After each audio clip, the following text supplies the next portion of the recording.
Bapak, Ibu, saudara-saudari sekalian, selamat pagi semuanya. Terpujilah Sang Buddha, Namo Buddhaya. Ada satu pertanyaan yang kadang muncul dalam terutama umat Buddha berkenaan dengan kematian. Terutama berkenaan dengan jikalau seseorang meninggal dengan cara yang tragis, dengan cara seperti kecelakaan, lantas kemana orang demikian akan dilahirkan? Dan ada sebuah kecenderungan di mana seseorang berpendapat bahwa orang demikian karena meninggal dengan cara yang tragis, meninggal dengan cara yang kurang wajar, bahkan tidak wajar, kemudian dianggap dilahirkan di alam yang menderita, bahkan alam peta, alam hantu gentayangan.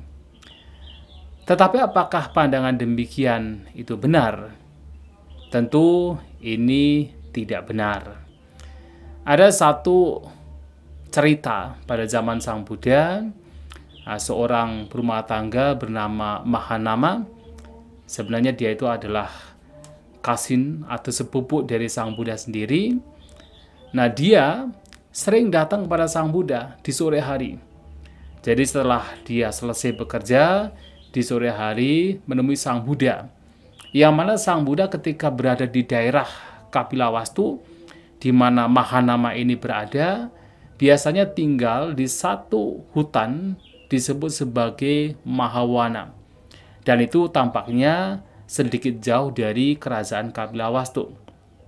Nah, Mahanama ini datang menemui Sang Buddha di sore hari. Yang mana kemudian setelah berbincang dengan Sang Buddha, mendengarkan dhamma dari beliau, nah dia pulang ke kerajaan, ke Kapilawastu. Dan itu dengan jam yang terlambat. Jadi lebih sore hari lagi dia pulang. Nah, ketika dia pulang ini kemudian seringkali bertemu dengan seperti gajah liar, kuda liar, bahkan ada kereta yang berjalan dengan kencang. Nah, dia berpikir, dan ketika berkesempatan bertemu dengan Sang Buddha, dia bertanya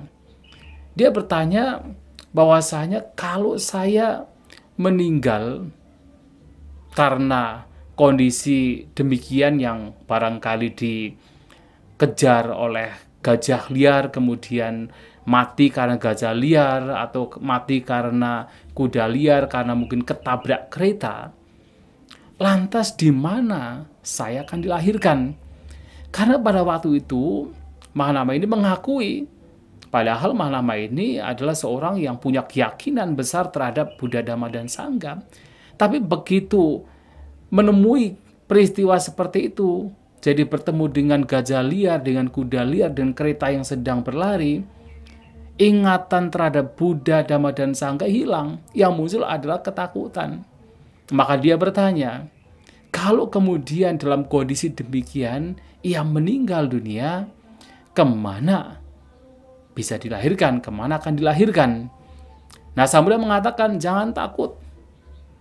Kalau seseorang memiliki batin yang berkembang, kalaupun harus meninggal dalam kondisi yang seseorang melihatnya sebagai tidak wajar, karena kecelakaan, karena barangkali diterkam harimau, atau diinjak oleh gajah, atau kecelakaan, orang demikian tidak akan terlahir di alam yang rendah.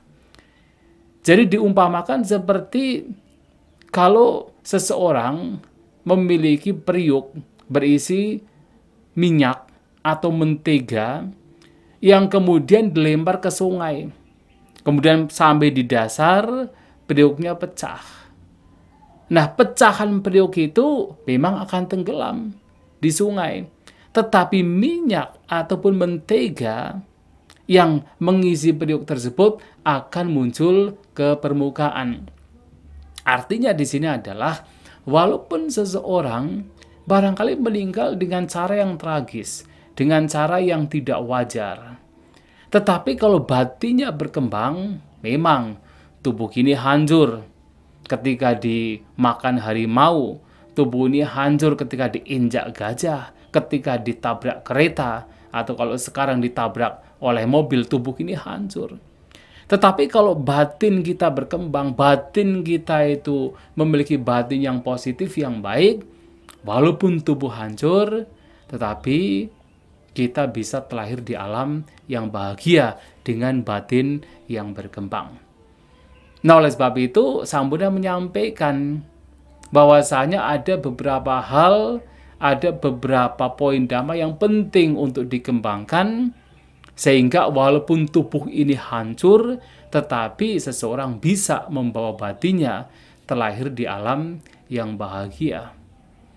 Nah, beliau menyampaikan kepada Mahanama bahwasanya seseorang harus mengembangkan keyakinan, mengembangkan saddha, keyakinan terhadap hal-hal yang baik, terhadap Sang Buddha, terhadap ajaran Sang Buddha, terhadap Sangha, keyakinan terhadap hal-hal yang baik. Itu yang pertama. Yang kedua, seseorang harus mempraktikkan kehidupan bermoral, mempraktikkan sila. Dengan praktek sila, batinnya juga bisa berkembang. Karena seseorang yang mempraktikkan sila, batinnya akan terkendali. Batinnya tidak mudah untuk mengarah kepada hal-hal yang sifatnya adalah kejahatan, yang membawa kerugian bagi diri sendiri maupun makhluk lain. Maka batinnya akan menjadi tenang kalau seseorang suka mempraktikkan kemoralan, mempraktikkan sila. Yang ketiga, seseorang harus juga banyak belajar. Nah, banyak belajar di sini adalah belajar hal-hal yang baik, belajar hal-hal yang bermanfaat, belajar hal-hal yang membawa kemanfaatan bagi diri sendiri dan juga orang lain. Yang di sini adalah tentunya salah satunya belajar dhamma. Jadi sutta paribaha vitang jitang, batin yang di situ dikembangkan, berkembang dengan pengetahuan. Nah, yang keempat adalah seseorang harus memiliki kedermawanan, batinnya harus dikembangkan bersama dengan kedermawanan. Caga paribaha vitang jitang. Jadi batinnya berkembang secara baik dengan kedermawanan, suka berbagi, suka memberi, tidak pelit, tidak kikir. Dan ini sangat penting sekali. Kalau seseorang batinnya sudah terbiasa memberi, sudah terbiasa berbagi, sudah terbiasa tidak memunculkan kekikiran, maka ketika meninggal pun juga tidak akan dibebani oleh kemelekatan karena kekikiran, oleh kemelekatan karena keserakahan. Karena batinnya sudah terbiasa untuk memberi. Nah, yang kelima adalah seseorang hendaknya suka mengembangkan kebijaksanaan. Panya paribaha vitang jitang, batinnya harus berkembang di dalam kebijaksanaan. Nah, kalau seseorang mengembangkan pikiran yang baik, kebijaksanaan, maka kalaupun meninggal juga batinnya tidak akan madel. Batinnya tidak akan menjadi bingung. Batinnya tidak akan menjadi kebingungan, penuh keraguan, karena batinnya berkembang dalam kebijaksanaan. Yang salah satunya adalah seseorang berkembang dalam kebijaksanaan, melihat bahwa memang segala sesuatu adalah tidak kekal, adalah anicca. Nah, dengan demikian ketika meninggal pun juga akan mudah sekali untuk melepas, tidak menggenggam erat, tidak melekat, batinnya menjadi tenang. Nah, itulah kenapa Sang Buddha menyampaikan bahwasanya tubuh ini memang akan hancur, siapapun punya tubuh akan hancur. Dan kehancuran tubuh ini bisa berasal dari berbagai macam. Bisa disebabkan karena berbagai macam hal. Yang terkadang ada hal-hal yang tidak wajar, artinya orang meninggal karena kecelakaan.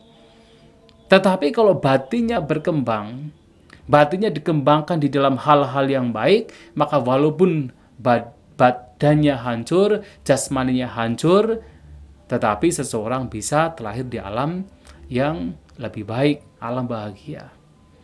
Bahkan kalau seseorang mengembangkan batin sedemikian rupa, di dalam Dhamma, ada kasus-kasus di mana pada zaman Sang Buddha seseorang meninggal dengan cara tidak wajar. Tetapi kemudian ketika meninggal mencapai kesucian, kadang Sotapanna, Sakadagami, Anagami, bahkan ada yang mencapai kesucian Arahanta. itu pada saat seseorang menghadapi kematian, padahal kematian yang tidak wajar. Sebagai contoh, pada zaman Sang Buddha ada seorang biku. Nah, biku ini ya dengan bersama dengan para biku lainnya sebenarnya sedang melaksanakan masa puasa, sedang menghabiskan masa puasa atau musim hujan di salah satu hutan. Nah, bersama dengan ya ada kelompok 30 biku, ya salah satunya adalah biku ini, biku yang paling muda. Nah, ketika mereka menghabiskan masa puasa di hutan, mereka berencana pokoknya selama masa puasa nggak usah berbicara. Kecuali ketika ada upusata, baru kemudian mereka berkumpul untuk berbicara. Nah, mereka punya appointment demikian. Agar apa? Agar bisa mempraktikkan dhamma meditasi dengan lebih intensif. Nah, kemudian setelah beberapa upusata kok ternyata para bantenya, para bikunya berkurang. Kemudian mereka berpikir, kenapa kok bisa ini berkurang? Akhirnya diketahui bahwa ada harimau yang menerkam, memakan beberapa biku. Nah, karena hal itulah kemudian para biku memiliki, ya akhirnya mereka breaking the appointment, artinya nanti mereka kalau misalnya ada harimau datang menerkam ya harus teriak minta tolong. Nah, suatu kali biku yang paling muda diterkam harimau. Dia minta tolong. Para bikunya pada keluar, tetapi biku ini sudah terlanjur diseret ke tebing. Nah, di sana dimakan oleh harimau tersebut. Dia tentunya tidak bisa lepas lagi dari harimau tersebut. Para biku yang berada di bawah tebing juga sudah tidak mungkin untuk bisa menolong lagi, untuk bisa naik ke tebing. Nah, biku tersebut yang pasti sudah mati, pasti akan mati, tentunya akan merasa ketakutan dan merasa ketakutan. Awalnya ketakutan. Tetapi kemudian sudah tidak ada jalan lain. Nah, ingatlah, biku tersebut, sabda dari Sang Buddha, salah satu pernyataan dari Sang Buddha yang kita bisa menemukan di berbagai khotbah. Pernyataannya adalah, rupang bikhawe nak tumahakang tang pajahata. Wahai para biku, jasmani itu bukan milikmu, maka lepaskan, tinggalkan. Jangan lekati.